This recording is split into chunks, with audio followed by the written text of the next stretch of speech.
السلام علیکم ناظرین، میں ہوں نعمان، ویلکم کرتا ہوں آپ کو ISM ڈائمنڈ ٹی وی کی ویڈیو میں۔ تو گائس یہ جو ویڈیو ہے مرزا علی کی، یہ دو فرقوں پہ ہے، ایک تو اہل دیوبند کے اوپر ہے اور بریلویوں کے اوپر ہے یہ ویڈیو، کہ بھئی یہ بریلوی اور دیوبند یہ نماز عصر کو منافقوں کی طرح پڑھتے ہیں۔ اب یہ بات کہاں جا رہی ہے، کس پوائنٹ پہ جا رہی ہے کہ منافق کہا جا رہا ہے دیوبندیوں اور بریلویوں کو نماز عصر کے اوپر، کہ یہ عصر کی نماز غلط پڑھتے ہیں، یعنی کہ منافقوں کی طرح پڑھ رہے ہیں، یعنی کہ صحیح نہیں پڑھ رہے۔ پھر صحیح طریقہ کیا ہے نماز کا؟ کہتے ہیں مرزا علی نے کس پہ بات کی ہے، کس بات کا جواب دیا ہے، اور وہ یہ بات ٹھیک کی غلط کی، اس کا فیصلہ آپ نے خود کر کے کمنٹ میں مینشن ضرور کرنا ہے۔ تو اگر کوئی ویڈیو پسند ہے اس کو لائک کرنا، کمنٹ کرنا، میرے چینل کو سبسکرائب ضرور کریں۔ چلیں ویڈیو کی طرف۔ اس طریقے سے گھروں میں بھی یہ پاکی پلیدی کے جو مسائل چل رہے ہوتے ہیں، واشنگ مشین کا کہ جی وہ ناپاک کپڑے مکس ہو گئے ہیں پاک کے ساتھ، او بھائی یہ فرق کرنا ہی بڑا مشکل ہے۔ ایک گھر کے اندر جتنے بھی کپڑے ہیں آپ انہیں ناپاک ہی تصور کریں، ٹھیک ہے؟ جب مشین لگی ہوئی ہے تو ساروں کو ایک دفعہ پاک کرنا ہے، صابن بھی تو نکالنا ہے نا، صرف بھی تو نکالنا ہے۔ تو ایک بار مشین سے جب گزارا، اس کے بعد آپ اس بالٹی کو، جو صاف پانی کی بالٹی ہے، اس کو رکھیں ٹوٹی کے نیچے، ٹوٹی اوپر سے کھول دیں ہلکی سی، پانی اوور فلو کرتا رہے، وہ بہتے ہوئے پانی میں آئے گا، جسٹ لائک ایک چشمے کا پانی۔ ایک طرف سے آپ اس میں کپڑے ڈالیں، پانی اوور فلو کراتے رہیں، جب اس میں سے وہ نکل جائے اس کو علیحدہ رکھیں۔ اور اس طریقے آج کل تو آٹومیٹک واشنگ مشین تو خود بھی یہ پانی کے سرکل چلا دیتی ہے اور بڑی آسانی ہو جاتی ہے۔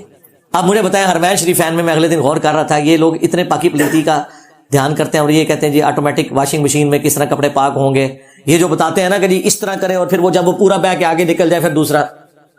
اللہ کے بندوں، مسجد نبوی اور بیت اللہ شریف کے قالین سارے آٹومیٹک مشینوں میں ہی پاک ہو رہے ہیں، وہ باقاعدہ پلانٹ لگے ہوئے ہیں، ان مشینوں میں ان کو دھویا جاتا ہے۔ اب ظاہر ہے وہاں پہ بھی مسائل ہو جاتے ہیں، بچے چھوٹے لوگ لے کے جاتے ہیں، کئی بار پیشاب کر دیتے ہیں وہ، تو آپ کے لیے تو ایک قالین بھی ناپاک ہونا کافی ہے، پوری مسجد کے قالین کے لیے وہ ایک جگہ پہ ہی دھل رہے ہیں، اور آپ کے فقہ حنفی کے طریقے کے مطابق نہیں وہ دھل رہے ہیں۔ اور قالین کو تو دھونا ہی بڑا مشکل کام ہے، جو یہ طریقہ بتاتے ہیں کہ جی وہ ایک بار پورے کو دھوئیں، پھر اسے لٹکا دیں جب تک آخری قطرہ نکلتا رہے، پھر اس کو کریں، پھر وہ آخری قطرہ نکلے، پھر 3 بار کریں، اس طریقے سے۔ تو کپڑے جتنے ناپاک ہیں اتنا حصہ بھی دھو لیں تو باقی سارے کپڑے پاک ہو جاتے ہیں، پورے کپڑے دھونا ضروری نہیں ہوتا، لیکن جہاں پہ مکس ہو گئے دھوتے ہوئے پھر ظاہر ہے کہ گھروں میں آسانی اسی میں ہے کہ آپ اس طریقے سے یعنی اکٹھے کپڑے جب دھو رہے ہیں تو پھر پاک بھی سب کو اکٹھا ہی کر لیں۔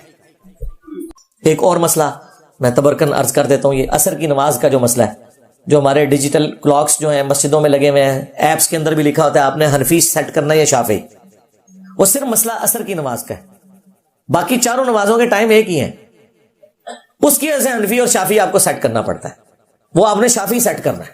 ہاں، عصر کا ٹائم جو امام شافعی بتاتے ہیں وہی ہے جو بخاری مسلم میں لکھا ہوا ہے، حالانکہ بخاری مسلم کے بعد لکھی گئی ہے لیکن حدیثیں تو پہلے سے چلتی آ رہی ہیں نا، لہذا وہ عصر کا شافعی ٹائم جس کے مطابق اہل حدیث یا علماء عرب پڑھتے ہیں وہی سنت کے مطابق ہے۔ بخاری مسلم میں واضح حدیث ہے، صحابہ کرام کہتے ہیں ہم نبی اسلام کے پیچھے عصر کی نماز پڑھتے ہیں، ایک صحابی بتا رہے ہیں اس کی ٹائم کی ڈیوریشن کو، وہ کہتے ہیں عصر کی نماز پڑھ لیں، اس کے بعد اونٹ کو نہر کیا جاتا، اونٹ کو نہر کیا جاتا، اس کی کھال اتاری جاتی، اس کا گوشت بنایا جاتا، وہ پکایا جاتا، پکا کے کھا بھی لیتے، ابھی بھی سورج بلند ہوتا تھا۔ عصر سے مغرب کے درمیان وہ ٹائم کی ڈیوریشن بتا رہے ہیں۔ اس زمانے میں اسی طریقے سے کیلکولیٹ کیا جاتا تھا کہ کوئی شخص فلاں جگہ سے چل پڑے اور فلاں جگہ پہنچے پیدل چلتا ہوا، اتنا فاصلہ ہے فلاں سے فلاں جگہ کا، ظاہر ہے اس زمانے میں گھڑیاں تو نہیں تھی نا۔ اب یہ حدیث گلے میں اٹک گئی حنفیوں کے، یہ حدیث بخاری میں بھی مسلم میں بھی، اس میں تو واضح لگ رہا ہے کہ عصر کی نماز کم از کم 2-2.5 گھنٹے پہلے آپ نے غروب آفتاب سے پہلے پڑھنی ہے۔ ہمارے جو استاد غلام رسول سعیدی صاحب بریلوی محدث گزر چکے ہیں، اللہ تعالیٰ ان کی غلطیوں سے درگزر فرمائے، انہیں نیک کاموں کا اجر دے، انہوں نے شرح صحیح مسلم لکھی تو یہ حدیث پھنس گئی ان کے گلے میں کہ بھائی ایک اونٹ کو نہر کیا جا رہا ہے، پھر اس کی کھال اتاری جا رہی ہے، پھر اس کے گوشت کے ٹکڑے کیے جا رہے ہیں، پھر اسے ہنڈیا میں پکایا جا رہا ہے، پھر کھایا جا رہا ہے، تو یہ تو انہیں نظر آ گیا کہ بھئی امام صاحب تو گئے، ہمارا مسئلہ تو گیا، انہوں نے تو پڑھنی ہوتی ہے منافقوں والی نماز زیادہ تر۔ جی ہاں، مسلم شریف میں حدیث ہے کہ جب سورج زرد ہو رہا ہو نا تو یہ منافق کی نماز ہے، وہ ٹھونگے مارتے آ کے، اگرچہ نماز ہو جاتی ہے غروب آفتاب سے پہلے 1 رکعت بھی کسی نے پا لی، بخاری مسلم میں ہے، لیکن وہ مجبوراً ہے، جان بوجھ کے نماز کو لیٹ کرنا۔ میں خود رائے میں عصر کی نماز میں نے کئی دفعہ پڑھی ہے، غروب آفتاب 7 بجے ہو رہا ہوتا ہے، 6 بجے، بعض کا 6:15 بجے عصر کی نماز ہو رہی ہوتی ہے، تو مشکل سے ہی آپ فارغ ہوتے ہیں. صفحے سیدھی کراتے ہوئے ٹائم ہو جاتا ہے, ظاہر انہیں حنفی ٹائم پہ پڑھنا ہے. سنت کے مطابق تو وہ 4 بجے بھی پڑھ سکتے ہیں. ہمارے سب کانٹیننٹ میں پورے سال میں لیٹ سے لیٹ جو عصر کا ٹائم داخل ہوتا ہے نا وہ 4 بجے ہوتا ہے, 3:57 پہ لیٹ سے لیٹ. تو 4 بجے عصر کی نماز پورا سال بھی کروائی جا سکتی ہے فکس کر کے, گرمی سردی. جیسے زور فکس کی ہے نا 1 اور 1:30, عصر بھی فکس ہو سکتی ہے سب کانٹیننٹ میں 4 بجے. وہاں 6 بجے پڑھ رہے ہوتے ہیں. آپ غلام سو سعیدی صاحب کو پتا چل گیا یہ مسئلہ تو بھائی خطرناک ہے, ہمارے امام صاحب کا مسئلہ تو فارغ ہو رہا ہے. پتا انہوں نے اس کا جواب کیا دیا؟ ان کا ہو سکتا ہے کئی ایک ماہر قسم کے قصاب ملتے ہوں. یعنی وہ کہہ رہے کئی ایک قصاب مل کے اونٹ گراتے ہوں, پیرلل میں وہ کھال اتار رہے ہوں اور اس کی بوٹیاں. یعنی وہ جو صحابی ہیں وہ یہ بتانا چاہ رہے تھے کہ کئی قصاب مل کے 5 منٹ میں اونٹ گرا کے انبیوں کی نماز کا ٹائم ثابت کرتے تھے. وہ تو بتانا چاہ رہے ہیں نارملی جب ایک اونٹ کو گرایا جاتا ہے, اس کو نہر کیا جاتا ہے, اس کی کھال اتاری جاتی ہے, اس پہ ایک ٹائم لگتا ہے, اس کے بعد اس کا گوشت بنانے میں بھی ٹائم لگتا ہے, پھر اس کو پکایا جاتا ہے, کھا بھی لیا جاتا ہے, ابھی بھی سورج بلا تو 2-2.5 گھنٹے بنتے ہیں. اس کا کوئی جواب نہیں ہے سوائے اس کے کہ کوئی شخص ہٹ درمی پہ اترا ہو اور وہ ماننا نہ چاہے, وہ الگ بات ہے. ادروائز یہ بالکل کرسٹل کلیئر ہے. اور میں آپ کو بتاؤں جب میں نے یہ تحقیق شروع کی نا 2008 کی بات ہے, جب میں نے یہ دوبارہ سے حدیث کی کتابیں پڑھنی شروع کی تو میں نے ایک پورا اپنا ویکینڈ صرف اس کے اوپر لگایا کہ میں عصر کی نماز کا ٹائم دیکھوں کہ کس کا صحیح ہے. یقین کریں بخاری سے لے کے ابن ماجہ تک آپ ساری کتابیں پڑھ لیں اور کمبائنڈ فارم میں مشکات میں آپ کو پتہ چلے گا ون سائیڈڈ مقدمہ ہے. حنفیوں کے ریلیٹڈ کوئی حدیث دور دور تک موجود ہی نہیں ہے کہ یہ نماز کا ٹائم جو یہ بتا رہے ہیں. ایک یہ مجبوراً وہ بخاری مسلم میں حدیث ہے جس نے طلوع آفتاب سے پہلے فجر کی 1 رکعت پا لی,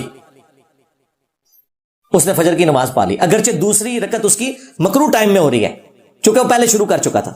اور جس نے غروب آفتاب سے پہلے عصر کی 1 رکعت پا لی اس نے عصر کی نماز پا لی. یہ مجبوراً ہے, اگرچہ 3 رکعتیں ہیں اس کی مغرب کے وقت میں ہو رہی ہیں مجبوراً. ادھر بھی حنفی 2 نمبری کرتے ہیں, عصر کے لیے مانتے ہیں کیونکہ اپنے بابے کا مسئلہ حل کرنا ہے, فجر کے لیے مانتے ہی نہیں ہے اس حدیث کو. کہتے ہیں جی اگر آپ نے سلام 1 سیکنڈ بعد بھی پھیر دیا نا تو آپ کی نماز پوری ختم ہوگی. ہم کہتے ہیں یار حدیث میں ہے, وہ کہتے ہیں نہیں ہم آدھی حدیث مانیں گے کہ عصر کی اگر 1 رکعت پا لی باقی 3 مغرب کے وقت میں پائی تو وہ تو درست ہے. یہاں فجر کی آدھی نماز پا لی ہے یعنی 1 رکعت اور باقی جو ہے ٹرانزیشن پیریڈ میں ہے, کہتے ہیں نماز درست نہیں ہے. 2 نمبری کی انتہا دیکھیں. تو بےایمانی پہ اگر کوئی اترا ہوا ہے, کوئی مسائل ماننا نہیں چاہتا, اس کا الگ. تو یہ کہ آپ نے پوری ویڈیو دیکھی مرزا علی کی, تو بھائی اب اپنی ذاتی رائے دیں گے. انہوں نے نماز کا جو طریقہ بتایا مرزا علی نے, ٹھیک ہے. اب آپ بتائیں کہ آپ کس کو فالو کرتے ہیں, مرزا علی کی بات سے یا آپ ان کے اوکے ہیں کہ ٹھیک ہے یہ جو کہہ رہے ہیں ٹھیک کہہ رہے ہیں, ہم انہی کی بات کے ساتھ آگے چلیں گے, نماز کو عصر کو اس طرح ہی پڑھیں گے, یا جو بریلوی یا دیوبندی اس طرح پڑھتے ہیں نماز ویسے آپ پڑھیں گے؟ کس طرح آپ کا مائنڈ کیا کہتا ہے کہ مرزا علی ٹھیک کہہ رہے ہیں یا غلط کہہ رہے ہیں؟ اب مرزا علی نے مرکز کا میں کے بات کی, مرکز میں گئے رائمنڈ میں, مرکز کے اندر جو انہوں نے نماز پڑھی اس میں بھی میں انہوں نے نقص نکالے دیوبندیوں بریلویوں میں, اپنا انہوں نے کہا کہ بھائی جو میں کہہ رہا ہوں ٹھیک کہہ رہا ہوں. اب آپ نے کمنٹ میں بتانا ہے کہ بھائی مرزا علی ٹھیک کہہ رہے ہیں یا غلط کہہ رہے ہیں. تو اگر کوئی پسند ہے اس کو لائک کرنا, کمنٹ کرنا, میرے چینل کو سبسکرائب ضرور کریں. ملتا ہوں آپ کو اگلی ویڈیو کے لیے. اللہ حافظ.